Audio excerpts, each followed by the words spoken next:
Anna Sorokin, better known by her alias, Anna Delvey, captured global headlines as the fake German heiress who was accused of defrauding banks, hotels, and even friends. This morning, the world's most infamous imposter. Her story brought to the mainstream by the hit Netflix series Reinventing Anna. Anna Delvey is a masterpiece. Sorokin was sentenced to 4 to 12 years in prison after she was convicted of grand larceny and theft of services charges, a ruling she's appealing. Do you feel that you owe anyone an apology? You mean for what? I'm not a 12-year-old kid to apologize. With pretending that this trust fund existed and with these accountants who now know were not true, Googling how to create a fake untraceable email. So who would I be apologizing to for that? The banks that you tried to take the money from. I don't think they care.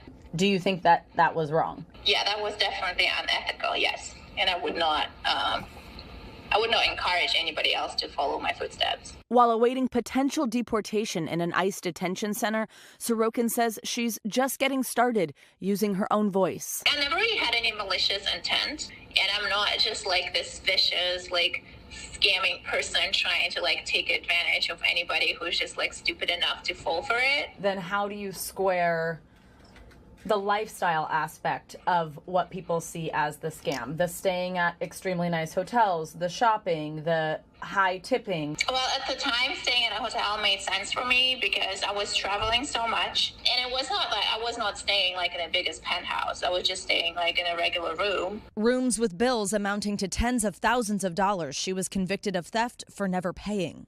Were you constantly thinking about how you were next going to get money to pay for those things? Well, it hardly went so far as I had to think about the next day. Definitely, yes. It was constantly a topic of concern for me. Sorokin says her time in places like Rikers Island has given her an unexpected passion: politics and criminal justice reform. It's about finding the perfect balance and solutions for these people who did make mistakes and how you reintroduce them back into the community.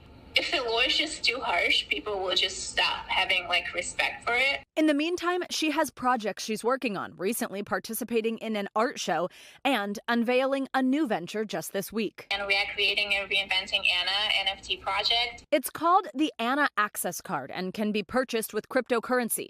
The NFT will unlock things like exclusive live streams or a one-on-one phone call with Sorokin. So I'm very excited to connect with everybody who's been supporting me. Why should someone buy something that you're selling? I don't know. That's a good question, but I don't know, because I guess I changed so much in a way too.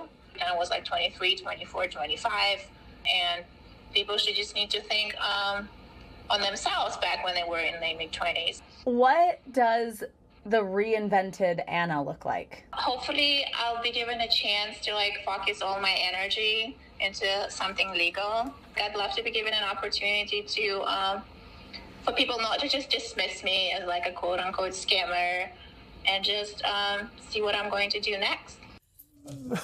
Yeah, you heard that part. Something legal. Anna says she thinks that people that she, quote, never gave up and that she tried to think her way out of her problems.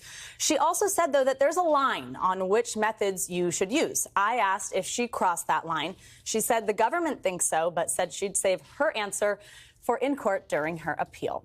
It was really a fascinating conversation. And so many questions. So many questions. There still seems to be a bit of a detachment from reality.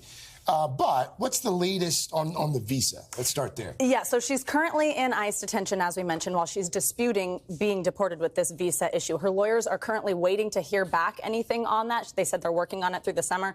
In the meantime, though, she said she'd rather be in detention in this country than be deported. As she put it, these are her words, she's put a lot of work into this immigration issue, and it wouldn't make sense to, quote, be on my friend's boat in the south of France, meaning anywhere else other than here, trying to fight it.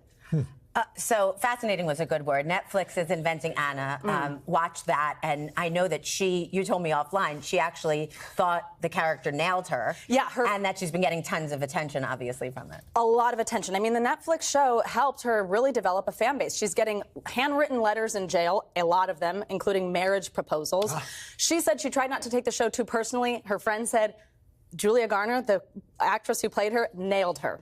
So, and she seemed to think that was a good assessment. So how is she doing the art shows if she's in detention? So what she's basically doing is she's able to create art on the inside, because she did, I think you're referring to, actually have art that was not just NFTs, physical art. Right. She's able to make them, someone's reproducing them and then selling them on the outside, copying what she does. And then this NFT project is, of course, digital, purchased with cryptocurrency, just launched this week. So fascinating. I'm sure we'll be talking about it again. Thank you. Yeah, you got it. Hey, thanks for watching our YouTube channel. Find your favorite recipes, celebrity interviews, uplifting stories, shop our favorite deals, and so much more with the Today app. Download it now.